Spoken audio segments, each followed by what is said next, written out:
I didn't plan on becoming valuable.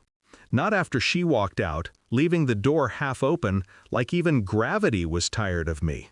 She took the savings, the furniture, the ring I gave her. I kept the debts and the silence.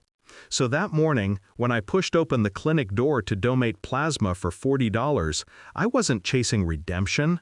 I was chasing rent. The tech's hands froze the moment my blood hit the analyzer. His eyes flicked to the screen, then to me, then back, like he wasn't sure which one was the problem. He swallowed hard.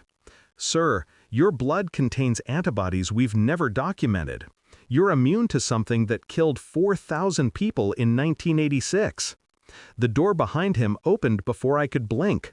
A pharmaceutical rep stepped in. A suit too crisp for this building. A smile too practiced. "We'll compensate you generously," he said. $8.7 million for exclusive sampling rights.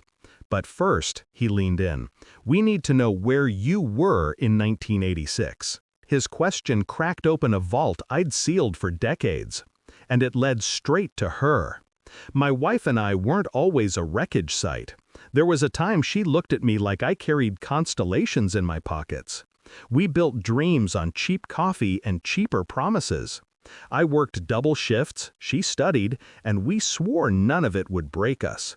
But success tempts people in ways love can't predict. When she got her job at Valiant Pharmaceuticals, I celebrated.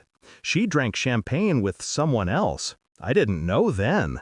I only felt the drift. Late nights, whispered calls, the coldness that slides in quietly before it becomes permanent. When she left, she didn't offer an explanation. Just a note, "You'll move on eventually." I wasn't sure if she meant emotionally or physically, because she'd already emptied our joint account. 2 months after the separation, a letter arrived addressed to her. I almost tossed it, but the envelope bore the Valiant logo, and curiosity is a dangerous friend. Inside was a contract, a 4-year consulting deal, 7 figures, dated 3 weeks before she walked out, and at the bottom, a signature I recognized more than my own. She didn't leave me, she traded me.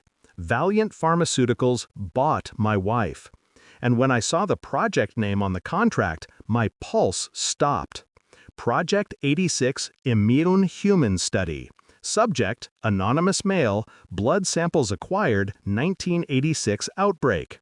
That's when everything clicked. My wife didn't just cheat, she sold access to something she thought I didn't even know I had. Except I did. I was 4 years old.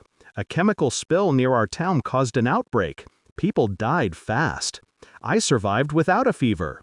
Doctors took samples, asked questions, then told my parents I was genetically ordinary. The files disappeared. Turns out Valiant found them. Turns out my wife found out before I did. And she wanted the payout without me. Rage doesn't solve betrayal. Precision does. And I had an advantage. They didn't know what I knew. They didn't know the letter reached me, not her.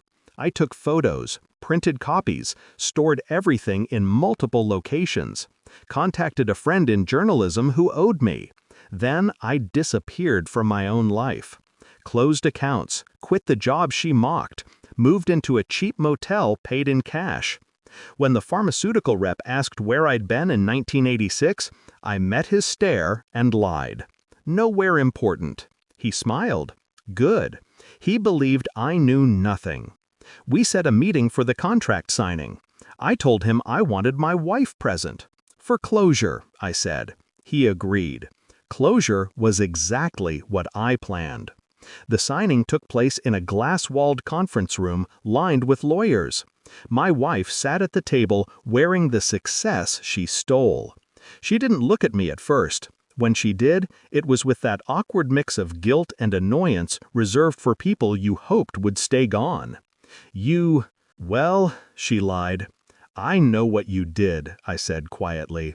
Her fingers stiffened around the pen. I slid the Valiant letter across the table. The color drained from her face. Before she spoke, the doors opened and my journalist friend walked in with a cameraman. I'd invited the press to witness the truth. The lawyers erupted. My wife sputtered. The rep tried to grab the letter, but I already had the recorder running. "You illegally accessed a classified medical file," I said.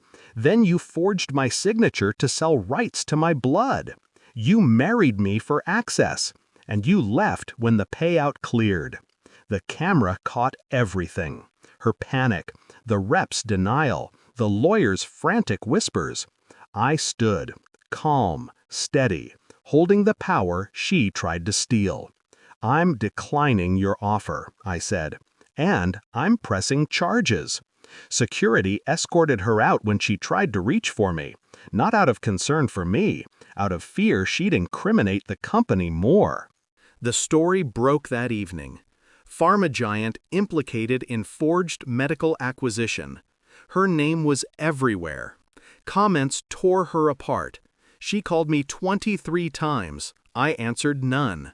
Valeant issued a public apology. They offered me triple the original amount to sign a non-disclosure agreement. I refused. I didn't need money bought with silence. I had something better, the truth. And finally, peace. When I walked out of that building, the sun felt warm in a way it hadn't in years. Not because I won, but because she lost her last illusion of control over me. I didn't take their millions. I took my life back, and that was worth more than anything they could have wired to my account. People think revenge is loud, explosive, violent. They're wrong. Revenge is quiet, precise, a scalpel, not a bomb. And when it's done right, the person who betrayed you finally hears the only thing they deserve: silence.